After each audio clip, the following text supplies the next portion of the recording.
Thabarĩ ya kiromita 50 kuma Nairobi kuthii Thika iria itabanĩtio nĩ Agape Special School. Muoroto nĩ gũthomithia mũingĩ njĩra cia kũmenyerera arĩa marĩ na thĩna wa autism, o ũndũ ũmwe na kũmamenyithia iboto ciao. These kids are so many and they are just locked, and to tell our parents and other caregivers, can we tufichue watoto?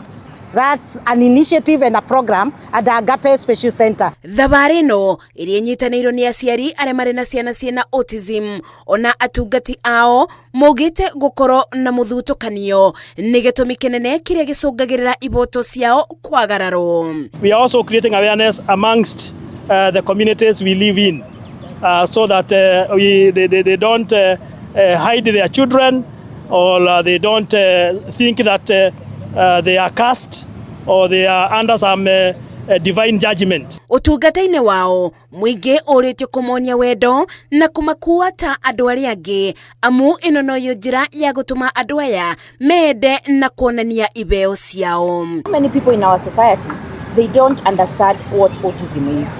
Many people terms it as a disease, but it's not a disease, it's a condition.